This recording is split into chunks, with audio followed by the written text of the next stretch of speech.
नमस्कार विद्यार्थी मित्रांनो, एक्झाम क्रॅकर करंट अफेअर्स या यूट्यूब चॅनलवरती तुम्हा सर्वांचं स्वागत आहे.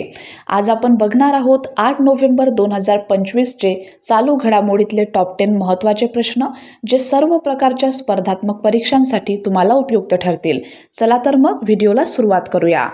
व्हिडिओच्या सुरुवातीला बघूया काल विचारलेला खास प्रश्न, आणि तो प्रश्न आहे महिला शेतकऱ्यांसाठी शेती साधनांच्या ॲग्रोनॉमिक चाचणीसाठी SOP कोणत्या राज्याने जाहीर केले? तर या प्रश्नाचं योग्य उत्तर आहे पर्याय क्रमांक सी, ओडिसा. ओडिसा सरकारने 4 नोव्हेंबर 2025 रोजी महिला शेतकऱ्यांसाठी विशेषतः अनुकूल अशा शेती उपकरणांच्या ॲग्रोनॉमिक म्हणजेच शारीरिक सोयीनुसार चाचणीसाठी मानक कार्यपद्धती जाहीर केली. या उपक्रमाचे उद्दिष्ट महिला शेतकऱ्यांच्या श्रमाची तीव्रता कमी करणे, शरीरदुखी टाळणे आणि आरोग्यावरील दुष्परिणाम कमी करणे हे आहे. कारण सध्या वापरल्या जाणाऱ्या बहुतेक शेती साधनांचे डिझाईन पुरुषांच्या शारीरिक संरचनेनुसार आधारित असल्यामुळे 50% पेक्षा अधिक महिला शेतकरी स्नायू आस्थी संबंधित विकारांनी त्रस्त आहेत. श्री अन्न अभियान अंतर्गत घेण्यात आलेल्या प्रायोगिक प्रकल्पांच्या आधारे तयार करण्यात आलेले हे SOP विद्यमान तसेच नव्या शेती उपकरणांच्या ॲग्रोनॉमिक कार्यक्षमता चाचणीसाठी मार्गदर्शक म्हणून वापरले जाणार आहे. आता सुरुवात करूया आपल्या आजच्या टॉप 10 महत्त्वाच्या प्रश्नांना.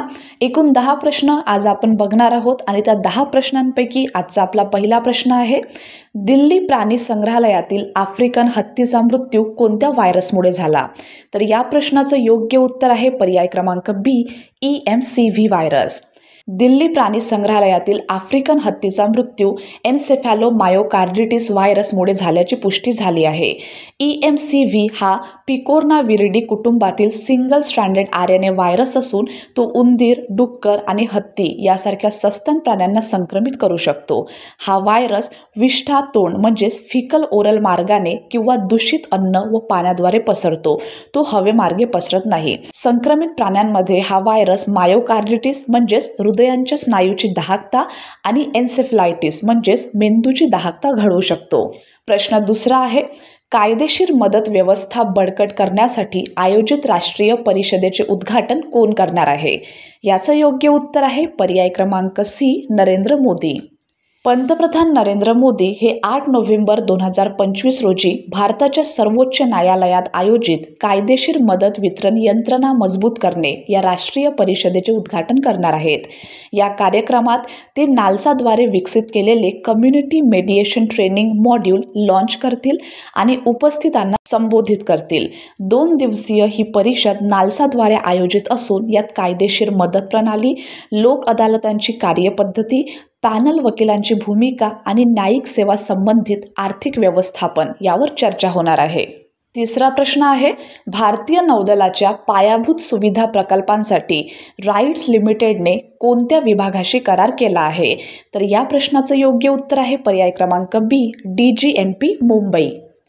रेल्वे मंत्रालयाच्या अंतर्गत असणाऱ्या राईट्स लिमिटेड या संस्थेने DGNP मुंबई म्हणजेच directorate general of naval project सोबत मुंबई प्रदेशातील नौदल पायाभूत सुविधा प्रकल्पांसाठी सल्लागार सेवा प्रदान करण्यासाठी एक सामंजस्य करार केला आहे. या सेवांमध्ये मृदा परीक्षण, व्यवहार्यता अभ्यास, सविस्तर प्रकल्प अहवाल तयार करणे, संरचनात्मक डिझाईन, प्रकल्प व्यवस्थापन आणि तृतीय पक्ष परीक्षण यांचा समावेश आहे. या भागीदारीमुळे भारतीय नौदलाच्या पायाभूत सुविधा प्रकल्पांच्या नियोजन आणि अंमलबजावणीची कार्यक्षमता अधिक मजबूत होणार आहे. आता बघूया चौथा प्रश्न, रडार संकेतांमधून अचूक पर्जन्य माहिती मिळवण्यासाठीची मशीन लर्निंग प्रणाली कोणत्या विद्यापीठाने विकसित केली आहे? तर या प्रश्नाचं योग्य उत्तर आहे पर्याय क्रमांक सी म्हणजेच Cochin university of science and technology. Cochin विज्ञान आणि तंत्रज्ञान विद्यापीठाने रडार सिग्नल्समधून अचूक पावसाचे मोजमाप मिळवण्यासाठी मशीन लर्निंग आधारित प्रणालीचे पेटंट केले आहे. ACARR मध्ये विकसित या प्रणालीमध्ये hybrid adaptive BI, Gaussian algorithm आणि GMM म्हणजेच गॉशियन मिक्सचर मॉडेलचा उपयोग करून पावसाचे थेंब आणि वातावरणातील अशांतता यांचे प्रतिध्वनी वास्तव वेळेत वेगळे केले जातात. ही प्रणाली मॉन्सून निरीक्षण, पूर अंदाजपत्रक आणि हवामान संशोधन अधिक प्रभावी करते, ज्यामुळे केरळची हवामान प्रतिकारशक्ती मजबूत होते. प्रश्न 5वा आहे, मिनामिटो रिशिमा बेटाजवळ खोल समुद्रातील खनिज उत्खनन प्रकल्प कोणत्या 2 देशांनी एकत्रितपणे सुरू केला आहे? याचं योग्य उत्तर आहे पर्याय क्रमांक सी, जपान आणि अमेरिका. जपान आणि अमेरिकेने जपानच्या मिनामिटो रिशिमा बेटाजवळ खोल समुद्रातील खनिज उत्खनन संयुक्तरित्या विकसित करण्यासाठी धोरणात्मक सहकार्य जाहीर केले आहे. या प्रकल्पाचा उद्देश आधुनिक तंत्रज्ञान आणि संरक्षण क्षेत्रासाठी अत्यावश्यक असलेली दुर्मिळ पृथ्वी खनिजे सुरक्षित करणे हा आहे. हे पाऊल दुर्मिळ खनिजांच्या जागतिक पुरवठा साखळीत चीनच्या जवळजवळ एकाधिकारशाही प्रभावाला प्रत्युत्तर देण्यासाठी घेतले गेलेले आहे. पुढला प्रश्न आहे, ऑटोमेसस AI हे कोणत्या संघटनेद्वारे विकसित करण्यात आले आहे? तर 6व्या प्रश्नाचं बरोबर उत्तर आहे पर्याय क्रमांक C, Indus valley group. Bharat आणि कृत्रिम बुद्धिमत्तेच्या क्षेत्रात क्रांतिकारी प्रगतीच्या उंबरठ्यावर उभा आहे. इंडस व्हॅली ग्रुपने विकसित केलेला पुढील पिढीचा ऑटोमेसस AI प्लॅटफॉर्म लवकरच अधिकृतरित्या लॉन्च होणार आहे. इस्रो संशोधनाशी संबंध असलेल्या तरुण नवोन्मेषकांच्या टीमने हा प्लॅटफॉर्म तयार केला आहे. या प्लॅटफॉर्मचे उद्दिष्ट जगातील सर्वात परवडणारा आणि सुरक्षित AI प्रणाली बनणे असून ती संपूर्णपणे भारतात विकसित आणि होस्ट केली जाणार आहे. 7वा प्रश्न आहे, 2025चा पॅट्रियट ऑफ द इयर हा सन्मान कोणाला प्रदान करण्यात आला आहे? तर या प्रश्नाचं योग्य उत्तर आहे पर्याय क्रमांक बी, मेलानिया ट्रम्प यांना. फर्स्ट लेडी मेलानिया ट्रम्प यांना 2025चा पॅट्रियट ऑफ द इयर हा सन्मान प्रदान करण्यात आला आहे. जानेवारीमध्ये डोनाल्ड ट्रम्प यांच्या पुनरागमनानंतर त्यांनी केलेल्या मानवतावादी आणि सामाजिक योगदानासाठी फॉक्स नेशन संस्थेने हा पुरस्कार जाहीर केला आहे.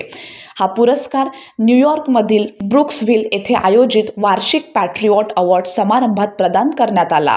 या पुरस्काराद्वारे सेवा, धैर्य आणि नवोपक्रम यांच्या माध्यमातून अमेरिकन देशभक्तीचा आदर साकार करणाऱ्या व्यक्तींचा गौरव केला जातो. पुढला प्रश्न, भारतात पुढील ऑल इंडिया टायगर एस्टिमेशन सर्वेक्षण कोणत्या वर्षी आयोजित केले जाणार आहे? तर 8व्या प्रश्नाचं योग्य उत्तर आहे पर्याय क्रमांक बी, म्हणजेच 2026. भारत 2026मध्ये होणाऱ्या पुढील ऑल इंडिया टायगर एस्टिमेशनसाठी तयारी करत आहे, जे जगातील सर्वात मोठे आणि सविस्तर वन्यजीव सर्वेक्षण आहे. 2022मध्ये नोंदवलेल्या 3682 वाघांपैकी सुमारे 75% वाघ भारतात आहेत, जे जागतिक वन्य वाघ संख्येतील सर्वाधिक प्रमाण आहे. येणारे हे मोजमाप फक्त वाघ मोजण्यापुरते मर्यादित नसून शिकार प्रजातींची उपलब्धता, जंगलाचे आरोग्य व परिसंस्थेची एकूण स्थिती यांचेही मूल्यांकन करणार आहे. 9वा प्रश्न, #a farmer can the hero you don't know you need ही आंतरराष्ट्रीय मोहीम कोणत्या संस्थेने सुरू केली आहे? तर 9व्या प्रश्नाचं बरोबर उत्तर आहे पर्याय क्रमांक बी, UPL. जागतिक स्तरावर शाश्वत शेती क्षेत्रातील अग्रणी संस्था UPLने #a farmer can the hero you don't know you need या नावाने एक आंतरराष्ट्रीय मोहीम सुरू केली आहे. ही मोहीम शेतकऱ्यांना हवामान बदलाविरुद्धच्या लढ्यातील प्रमुख नायक म्हणून सन्मानित करते. ब्राझीलमधील बेले येथे होणाऱ्या युनायटेड नेशन्सच्या 30व्या हवामान बदल परिषद पूर्वी सुरू झालेल्या या उपक्रमाचा उद्देश हवामान लवचिकता आणि शाश्वत अन्न प्रणाली उभारण्यात शेतकऱ्यांची महत्त्वपूर्ण भूमिका जागतिक स्तरावर अधोरेखित करणे आहे. आणि आजचा आपला शेवटचा प्रश्न आहे, अलीकडे झालेला ICC महिला विश्वचषक 2025 कोणत्या संघाने जिंकला? याचं योग्य उत्तर आहे पर्याय क्रमांक ए, भारत. आयोजक भारताने आपला पहिला ICC महिला क्रिकेट विश्वचषक जिंकत इतिहास रचला. नवी मुंबईतील DY पाटील स्टेडियम येथे झालेल्या अंतिम सामन्यात भारताने दक्षिण आफ्रिकेवर 52 धावांनी विजयी होत ICC महिला क्रिकेट विश्वचषक 2025चे विजेतेपद पटकावले. हा भारताचा महिला क्रिकेटमधील पहिलाच विश्वचषक विजेतेपद ठरला. तर विद्यार्थी मित्रांनो, हे होते आपले आजचे टॉप 10 महत्त्वाचे प्रश्न.